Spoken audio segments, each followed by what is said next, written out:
Ziggy, you gotta watch 4 and 5 together while I'm doing it. I gotta take a break so that I can charge up the phone and make sure it doesn't overheat. But I'm doing it. I'm gonna watch this one, take a break, recharge, get some more water, and then we're going to the next one. So this is supposed to be the end of the first book, I think, and that's why you're supposed to watch them together. The previous video got a certain part got claimed, and I've already cleaned it up, and I'm just waiting on YouTube. Every time I refresh it, YouTube's like, we're still processing it. Teehee, check back in later. So that's not on me. I don't know when that's going to be done. I thought it would be done in maybe 15 minutes, but no, it's been whatever, like 12 hours or something. But in the future, if any of them get claimed on my end, I'm trying to fix them as fast as possible. So episode 4 and 5 together. Let's go. Ziggy, you forgot about the stealth ship. They just shot up. You're right, I did. I like how this dude has a reaction to it. That guy. For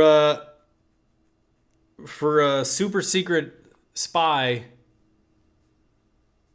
you'd think he would be completely ambivalent to it, but he's not, which, you know, I haven't learned too much about his character, but I think it's interesting why he's acting like that, right? My wife, you know, we're immune to it. 13th, whatever. Jules Pierre Mao. Jules Pierre is the co-founder and CEO of Mao Kwiatkowski Mercantile. He oversees the technical strategy of the company and is dedicated to building a team of first-class engineers to keep the company at the forefront of the industry. Mao became an entrepreneur early on, running a business while he was in school, selling to clients in more than 20 districts.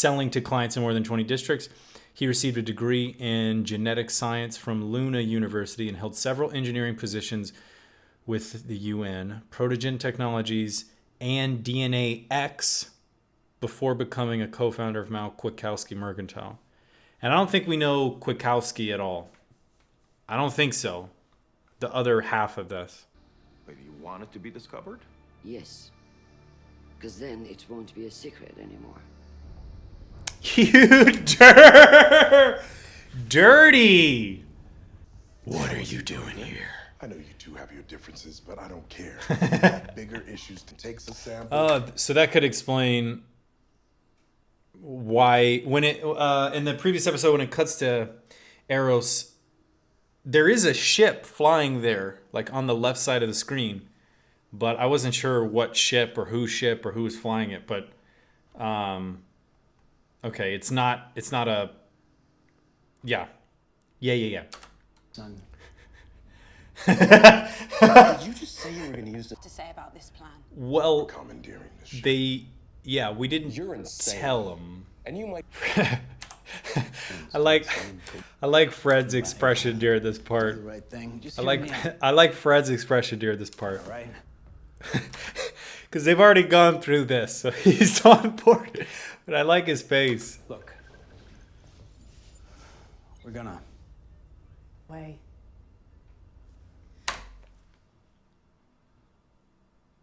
So you're...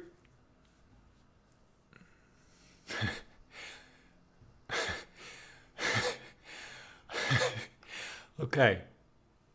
I understand the plan. That's not why I'm pausing. I'm pausing because it's completely outrageous, but it also makes sense. It's just, I'm just trying to... Okay, let me just think about this for a second. Let me just think about this.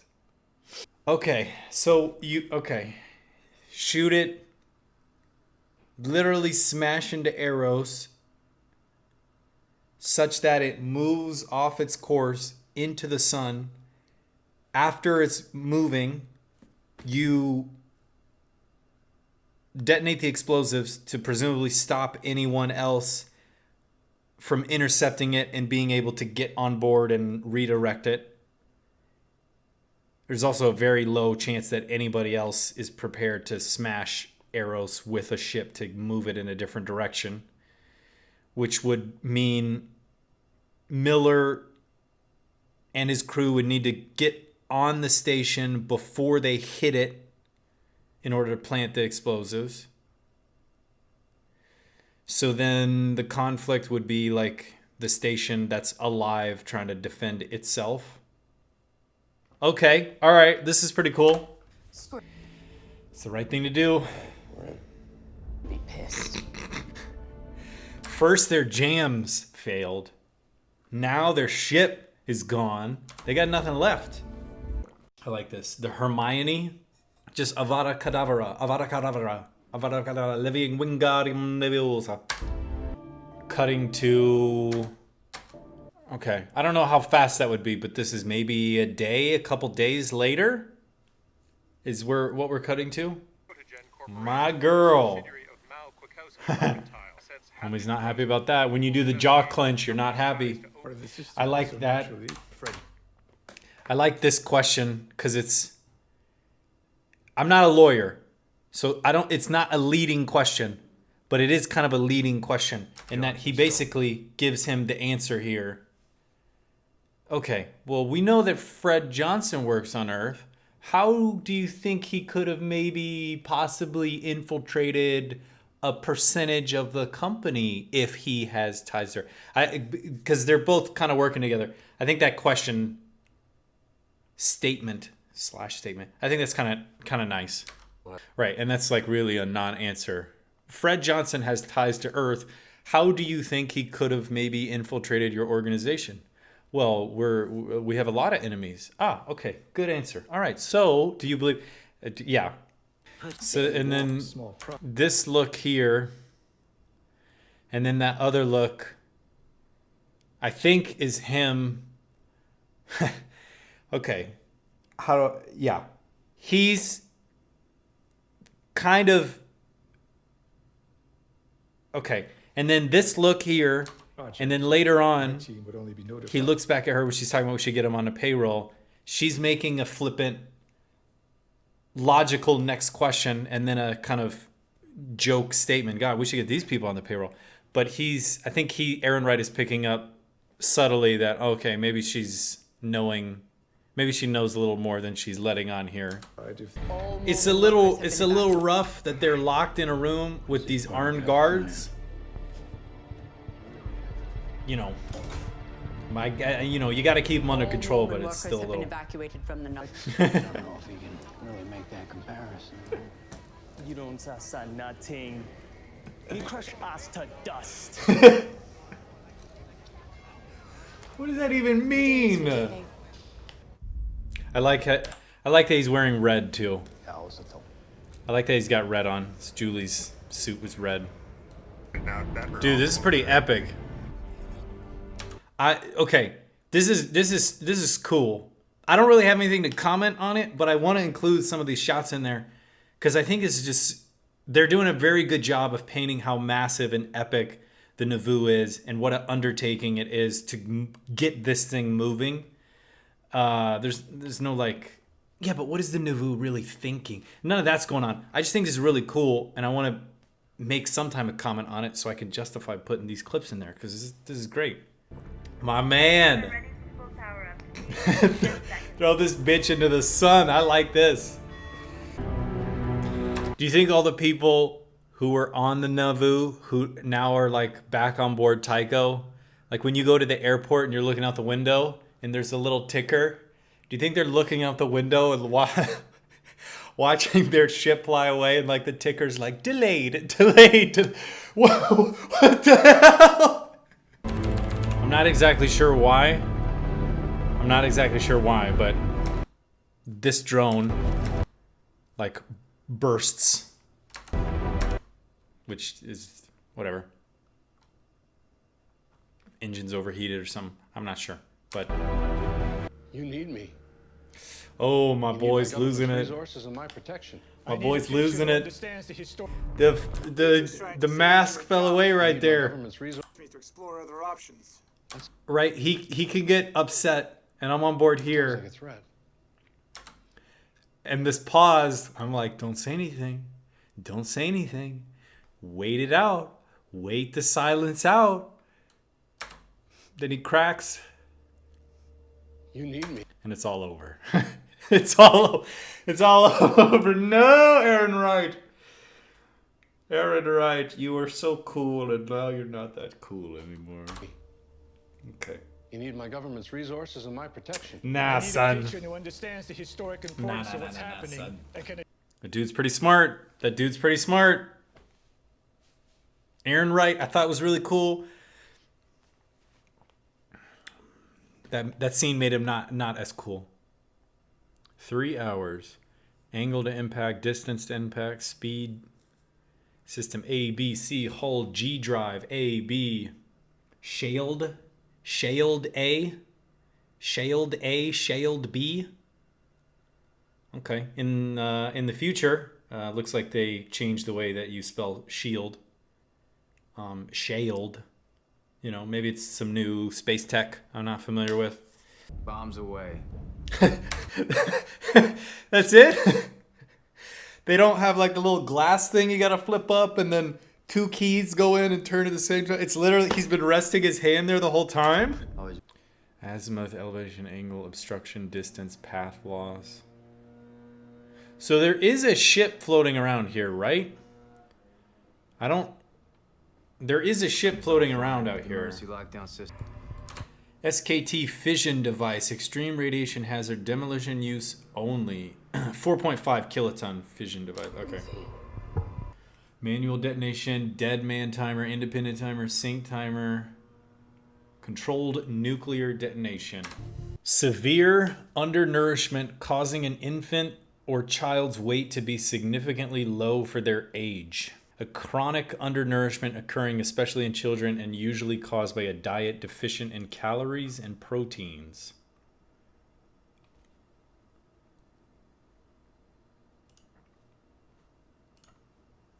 Rental. More screens to look at. How can I not? Dude, this is cool. Not many people probably pause and look at the screen, but it's cool that you can look at the screen. It's cool that you can look at the screen and there's stuff to look at here. Airlocks. Why the disguise? Whoa! Whoa, whoa, whoa! In a med bay? There's 2 people in this shot, but I'm not smart enough to know, like, okay, is this a belter outfit or whatever? That I don't know, but there's at least 2 people on the ship. Whoa, buddy. Amos, suit up. Dang it, I wanted to shoot him! We're being hell. On screen. I guess they never did that in Star Trek. I don't know why. And then the cough, right? He's okay. You gave me an out. Now I can pretend to be Martian Authority, right? Everybody got that. It's my first time. I'm trying to figure it out as I go. Billy.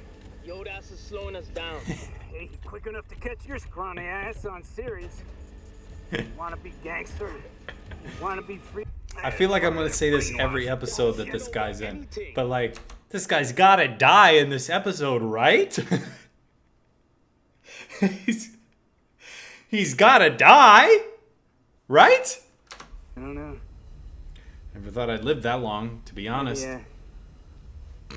There's an opening. Come on. So they should have like 50 minutes to do this last one. I think when he looked down his watch, it was 54, and then they talked for like 2 minutes playing at it. Marasmus.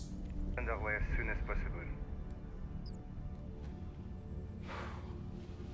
That's not going to be that easy. No way. Here we go. Here we go. Now things are going to get... Okay. Now we got some conflict coming. I can feel it in my loins. Looks like he's from the Marasmus. Through the... Oof. Erasmus.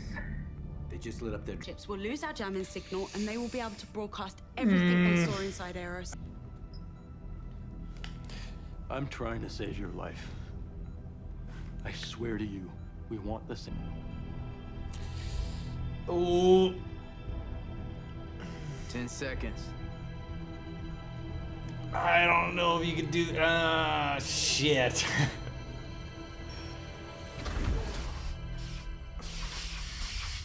Yeah.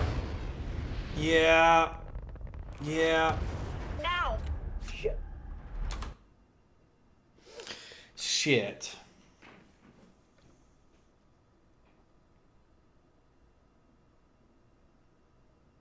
That's a big. That's a big. I wasn't trying to rap just there. That's a big. Oof. That's a big change in his character, justifiably so, right? But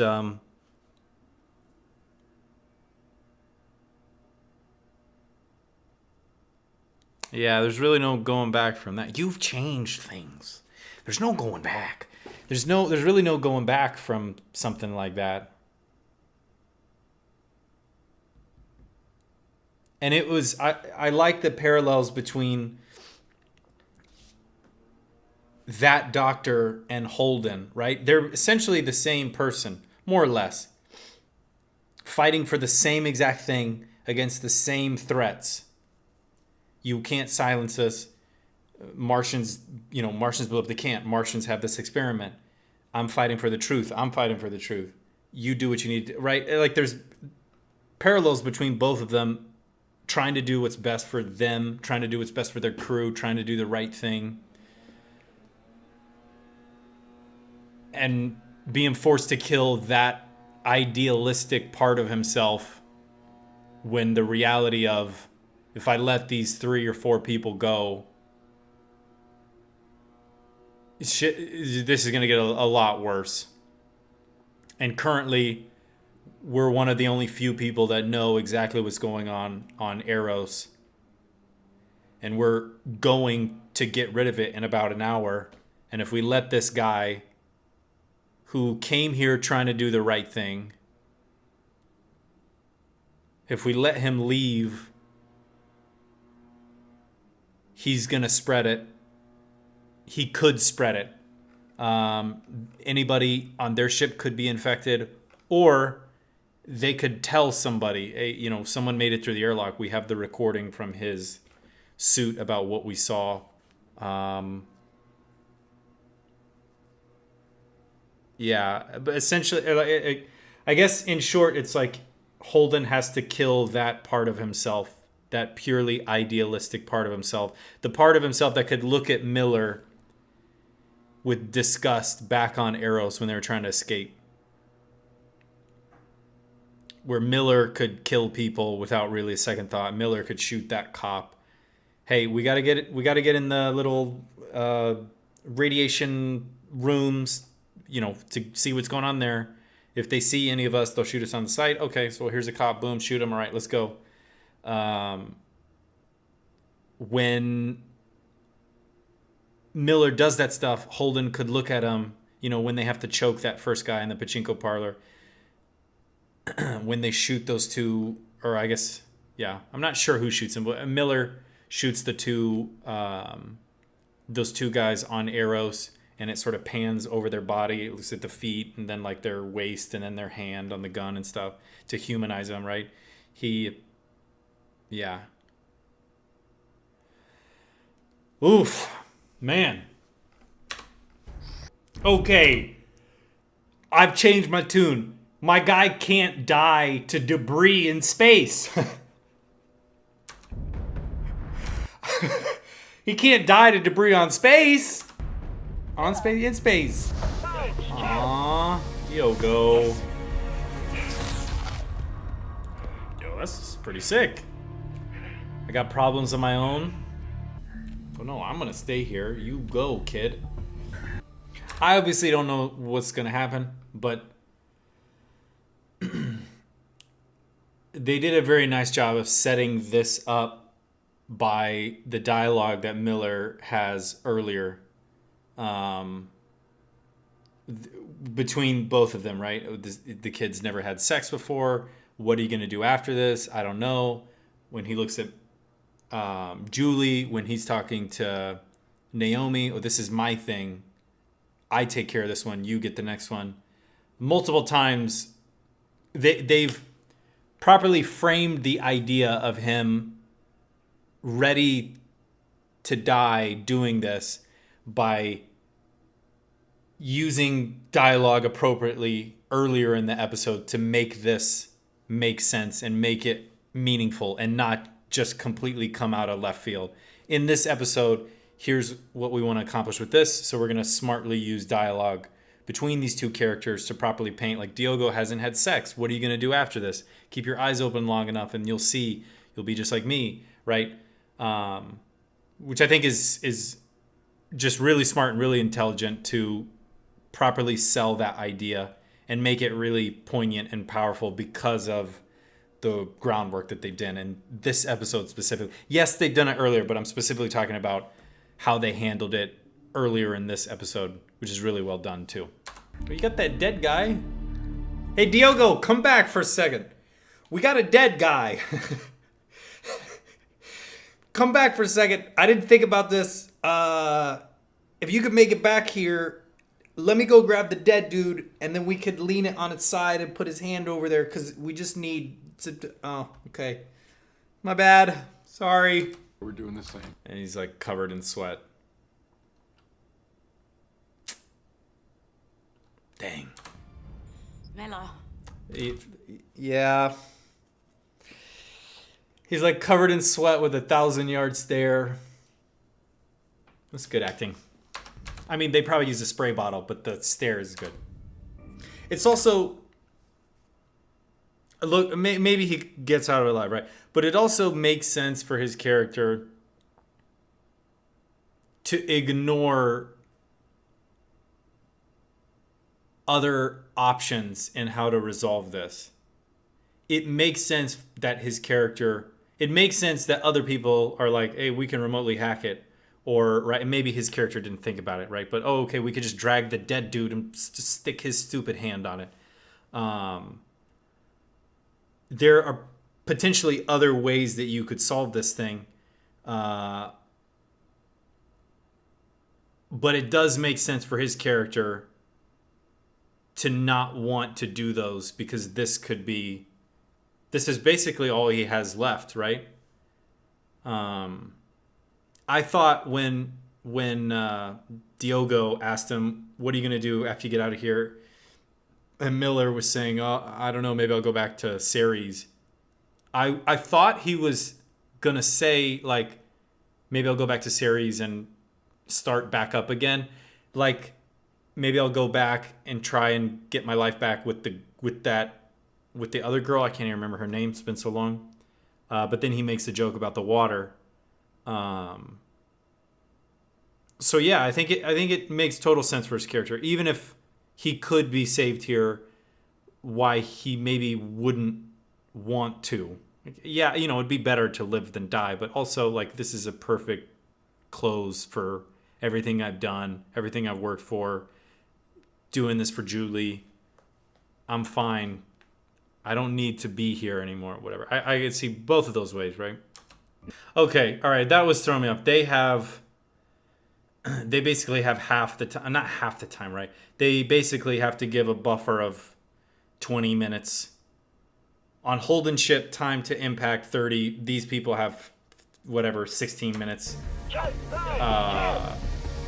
Because they have to set the charges off, get them all synced up, then leave, then move away.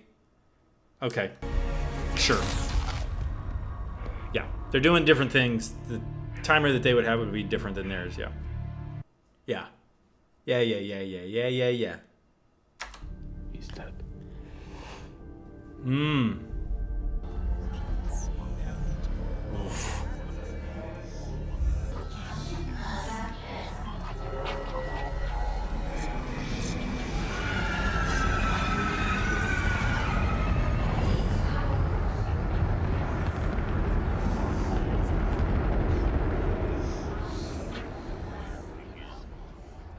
Guys, what the hell just happened? The Nauvoo just missed.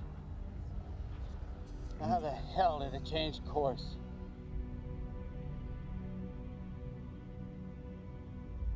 What the fuck? The Nauvoo didn't move. Eros did.